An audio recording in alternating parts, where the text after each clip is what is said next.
बिस्मिल्लाहिर्रहमानिर्रहीम। अस्सलाम वालेकुम वरहमतुल्लाहि वबरकातुहू। उम्मीद है सब दोस्त बिल्कुल खैरियत से होंगे। आज के टोटके खांसी के बारे में हैं, उसमें चाहे खांसी बच्चों की हो या बड़ों की। तो सबसे पहले बच्चों की खांसी के बारे में बात हो जाए। शीरखार बच्चों को दवा खिलाना चूँकि एक मुश्किल अमल है, तो इसलिए ज़ैल की तरकीब पर अमल करें, जिससे बिला किसी दिक्कत के इंशाअल्लाह आराम हो जाएगा।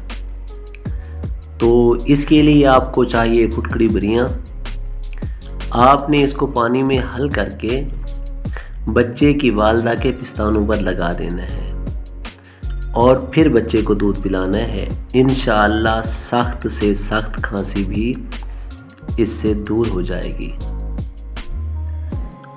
तो इसके अलावा काली खांसी के लिए टोटका पेश खिदमत है।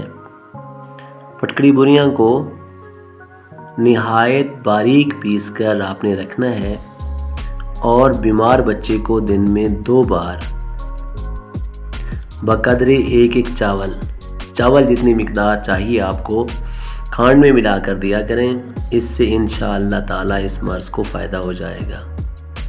इसके अलावा फटकड़ी 1 तोला आपने तवे पर रख कर पिघलानी है और केले को कूट कर इसका पानी निकाल लेना है और इस पानी का आपने चोआ देते रहना है, यानी कि हल्का हल्का पानी ऊपर डालेंगे आप तवे के ऊपर, यहाँ तक कि 10 तोला तकरीबन पानी इसमें जज्ब हो जाए। फिर आपने बारीक पीस कर इसको रख लेना है। तो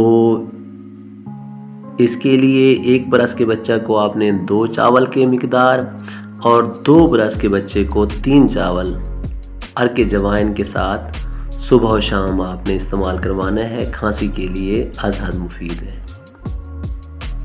परहेज़ आपने चिकनी और तुर्श और सर्द चीज़ों से अपने परहेज़ करवाना है।